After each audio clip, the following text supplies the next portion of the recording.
بسم اللہ الرحمن الرحیم الحمد للہ والصلاۃ علی اہلہا۔ انسان اپنی آنکھیں کھولتا ہے، ایک جانور کو دیکھتا ہے کہ جانور کے یہاں بچہ پیدا ہوتا ہے، کچھ منٹوں کے بعد یا کچھ گھنٹوں کے بعد وہ چلنے لگتا ہے۔ اس کے برخلاف انسان کے یہاں بچہ پیدا ہوتا ہے، ایک لمبی مدت تک بے بس ہو کر وہ سوتے رہتا ہے، ایک سال کے بعد چلنا شروع کرتا ہے۔ میرے اور آپ کے دماغ میں ایک سوال ہے، سوال یہ ہے کہ دنیا میں سب سے زیادہ طاقتور انسان ہے، اس نے ساری چیزوں کو اپنی مٹھی میں کر لیا، تو پھر انسان کو تو پیدا ہونے کے بعد فوراً چلنا چاہیے تھا، آخر ایسا کیوں ہے؟ اس کا جواب یہ ہے کہ میرا اللہ ایشور مجھ سے یہ کہنا چاہتا ہے کہ میں نے تجھے بے بس سلایا ایک سال تک، اس لیے سلایا تاکہ تو ایک عظیم رشتے کے ساتھ بندھا رہے۔ کون سا رشتہ؟ ماں کا رشتہ۔ کیا مطلب؟ تجھے ماں کی قربانیوں کا احساس ہو کہ ایک وقت تھا میں بے بس ہو کر سوتا رہتا تھا، میرے لیے اگر کوئی قربانی دے رہی تھی تو وہ میری ماں دے رہی تھی، تاکہ یہی ماں جب آگے جا کر بے بس ہو کر سو جائے تو اپنی ماں کے لیے قربانی دے سکے۔ یہ مطلب تھا۔ اس لیے آپ عجیب بات سن رہے ہیں کہ جانوروں کی یہاں جب ماں اپنے بچے کو دودھ پلاتی ہے، ایک وقت کے بعد ماں بھول جاتی ہے کہ یہ میرا بچہ تھا، بچہ بھول جاتا ہے کہ یہ میری ماں تھی، یعنی میرا اللہ پہچان ختم کر دیتا ہے۔ اس کے برخلاف انسانوں میں پہچان باقی رکھتا ہے، اسی لیے پہچان باقی رکھتا ہے کہ یہ بچہ اپنی ماں کی قربانی کو یاد کر سکے۔ دیکھیے، ماں کی قربانی کے بارے میں ہم نے بہت کچھ سنا ہوگا، لیکن میں آپ کو ایک عجیب بات سناتا ہوں۔ ایک بندہ جب جیل سے باہر آتا ہے، ہم اس سے پوچھتے ہیں آپ پر کیا بیتی؟ وہ عجیب جواب دیتا ہے، بھائی اب ہمارا صرف ڈھانچہ رہ گیا ہے، اندر کا سب کچھ ختم ہو گیا ہے۔ کیا مطلب؟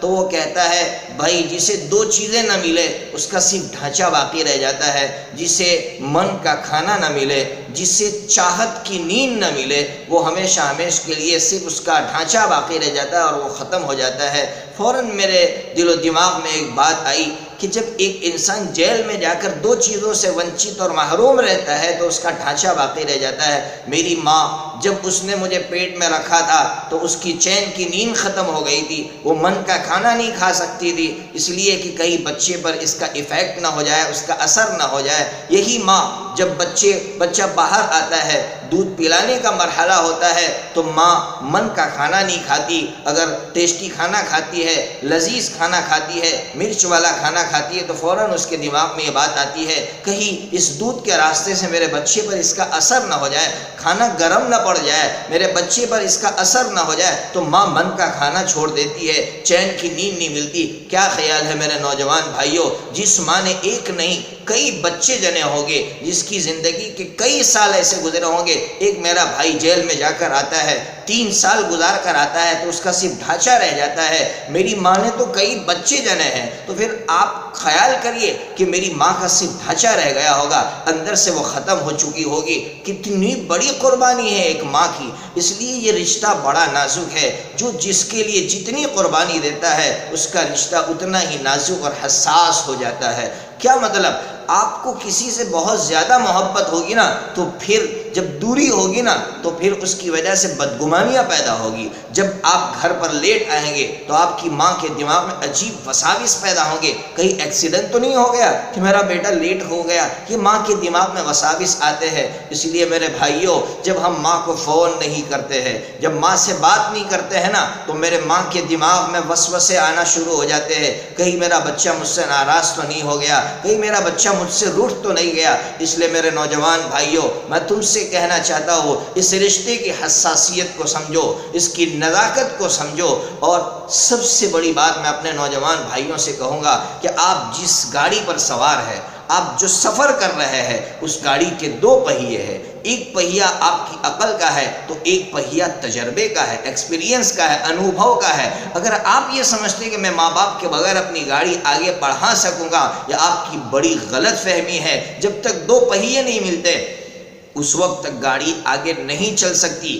آج کی دنیا جنریشن گیپ کے نام سے بہت تباہی کی طرف جا رہی ہے۔ کھائی میں گرنا چاہتی ہے۔ اس لیے میں اپنے ان نوجوان بھائیوں سے کہتا ہوں کہ جب تم اپنے موبائل میں ریچارج کرواؤ، اس نیت سے کرواؤ کہ میں اس ریچارج سے، جب اس میں ریچارج ہو جائے گا، میں اپنی ماں سے بات کروں گا، میں اپنے ابا سے بات کروں گا، قسم خدا پاک کی ہماری دنیا بھی آخرت بن جائے گی، یہ پیسے بھی ہمارے لیے ثواب کی چیز بن جائیں گے۔ آج ہمیں کچھ نہیں معلوم کہ میں موبائل کا ریچارج کیوں کروا رہا ہوں، اس لیے اپنی نیتوں کو ٹٹولے اور ان رشتوں کو سمجھ کر ہم اپنی زندگیوں کو آگے بڑھائیں، بڑے کا رسپیکٹ کریں۔ اس لیے کہ پروفیٹ محمد صلی اللہ تعالیٰ علیہ وسلم نے عجیب بات کہی تھی، جو نوجوان یہ چاہتا ہو کہ بوڑھا ہونے کے بعد اس کا رسپیکٹ ہو، اس کی عزت ہو، تو وہ اپنی جوانی میں کسی بڑی عمر کے شخص کا رسپیکٹ کرے، اس کی عزت کرے۔ اگر ہم عزت کریں گے، ہماری عزت کرنے والے نوجوان ملیں گے۔ اگر ہم نے عزت نہیں کی تو بڑھاپے میں ہم تڑپ تڑپ کر مریں گے، کوئی ہمارا پوچھنے والا نہیں ہوگا۔ اس لیے آئیے ہم عہد کرتے ہیں کہ ہم اپنی زندگی کو ادب والی زندگی بنائیں گے، ہم ہر ایک کا رسپیکٹ کریں گے، ہر بڑے کا رسپیکٹ کریں گے، اور خاص کر جو رشتے ہمارے ساتھ جڑے ہوئے، جنہوں نے ہمارے لیے عظیم قربانیاں دی ہے، ان رشتوں کو اپنے سینے سے لگا کر ہم اپنی زندگیوں کو آگے بڑھائیں گے۔ اگلی اسپیچ میں یہ بتلاؤں گا کہ بڑا چھوٹے کے ساتھ کس طرح رہے۔ میں نے ابھی آپ کو سمجھایا کہ چھوٹا بڑے کے ساتھ کس طرح رہے۔ اللہ تبارک و تعالیٰ یہ جو بلا ہماری سوسائٹی میں آئی ہے جنریشن گیپ کے نام سے، اس بلا کو ختم فرما کر ان رشتوں کو باقی رکھنے کے لیے ہمیں قبول فرمائے۔ السلام علیکم ورحمۃ اللہ وبرکاتہ۔